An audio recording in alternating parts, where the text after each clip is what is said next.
নমস্কার বন্ধুরা, প্রমিলাস কিচেনে আপনাদেরকে স্বাগত। আজকের আমার রেসিপি ডাল পুরি। তো সবার প্রথমে এটা বানানোর জন্য আমি এক বাটি মসুর ডাল নিয়েছিলাম, ওই 150 গ্রাম মতন। ওটাকে আমি সিদ্ধ করতে দিয়ে দেবো নুন দিয়ে। এবারে আমি ময়দাটা মেখে নেব। এখানে আমি 500 গ্রামের উপরে ময়দা নিয়েছি। ময়দার মধ্যে দিয়ে দেবো পরিমাণ মতো নুন, দিয়ে দেবো একটু চিনি আর 2-3 চামচ রিফাইন তেল দিয়ে সমস্ত শুকনো উপকরণকে খুব ভালোভাবে মেখে নেব। মাখা হয়ে গেলে এটা অল্প অল্প জল দিয়ে একটা ডো তৈরি করে নেব। এদিকে আমার ডালটা সিদ্ধ হচ্ছে, দেখুন হাফ সিদ্ধ হয়ে গেছে ডালটা। এই পর্যায়ে আমি এখানে দিয়ে দেবো 1/2 চামচ হলুদ গুঁড়ো, 1/2 চামচ জিরে গুঁড়ো, 1/2 চামচ ধনে গুঁড়ো আর 1/2 চামচ মতন কাশ্মীরি লাল লঙ্কার গুঁড়ো।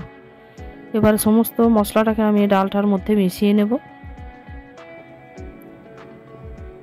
এবারে দিয়ে দেবো 1/2 চামচ মতন চিনি। ডালটা এদিকে হচ্ছে, এখানে আমার ময়দা মাখা হয়ে গেছে। দেখুন এরকম একটা ডো তৈরি করেছি। এবারে এটাকে ঢাকা দিয়ে রেখে দেব। ডালটা এখানে প্রায় হয়ে গেছে, এটাকে নামিয়ে নেব। এবার ওই তাওয়ার মধ্যে আমি কিছুটা রিফাইন তেল দিয়ে ওটার মধ্যে অল্প একটুখানি পেঁয়াজ কুচি দিয়ে দেব। পেঁয়াজ কুচিটা একটু ভাজা ভাজা হয়ে গেলে এর মধ্যে আমি একটু আদা এরকম একটা গ্রেটারের সাহায্যে একটু গ্রেট করে নিচ্ছি এবং একটু ভাজা করে নিয়ে যে সিদ্ধ করা মসুর ডালটা ছিল ওটার মধ্যে দিয়ে দেবো।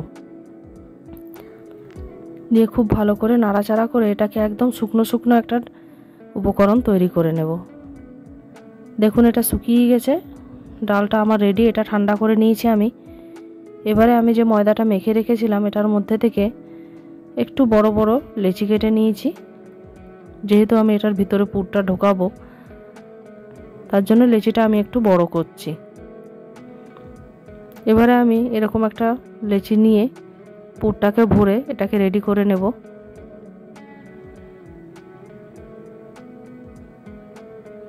দেখুন হাতের সাহায্যে চেপে চেপে এটাকে মুখটা বন্ধ করে নিয়েছি। দিয়ে এবারে এটাকে রেডি করে নেব। এখানে একটা লেচি আমার রেডি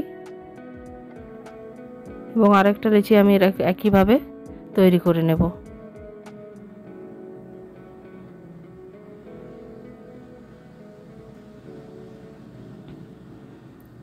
এইভাবে আমি যে কটা লেচি কেটে রেখেছিলাম সমস্ত লেচিগুলোকে রেডি করে নেব। এগুলো রেডি হয়ে গেলে এবার আমি এটাকে বেলে নেব।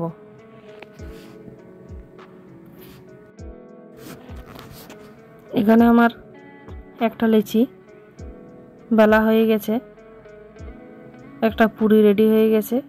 এবারে আমি একটা কড়াইয়ে তেল গরম করে একটা পুরি দিয়ে দিলাম এবং এটাকে এরকম একটা ছান্তার সাহায্যে খুব ভালো করে চেপে চেপে তেলের মধ্যে ডুবিয়ে নিচ্ছি। এটা আস্তে আস্তে ফুলে উঠবে।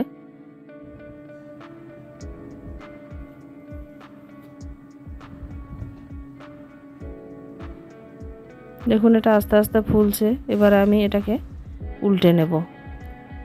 একদিকটা ভাজা হয়ে গেছে আমার,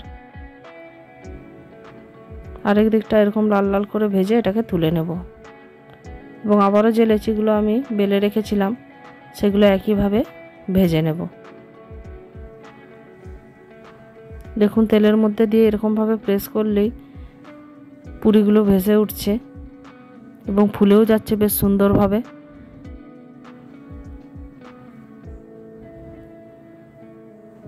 আবারও একটা পুরি রেডি হয়ে গেছে। এইভাবেই আমি সমস্ত পুরিগুলোকে ভেজে নেব। এটা আমি একটু কম লাল লাল করে ভাজছি।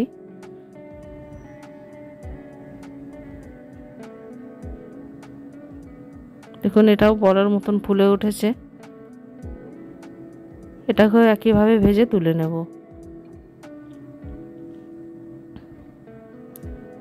তো আমার এই ডাল পুরির রেসিপি যদি আপনাদের ভালো লাগে অবশ্যই একটা লাইক করবেন, কমেন্ট করবেন এবং সাবস্ক্রাইবও করবেন। তো দেখুন এখানে ডাল পুরিগুলো কীভাবে ফুলেছে এবং কত সুন্দর দেখাচ্ছে। একটা ডাল পুরি আমি আপনাদেরকে ছিঁড়ে দেখাচ্ছি তার ভিতরটা কেমনভাবে খোল হয়ে গেছে। তো দেখা হবে অন্য কোনো এক রেসিপি নিয়ে। নমস্কার।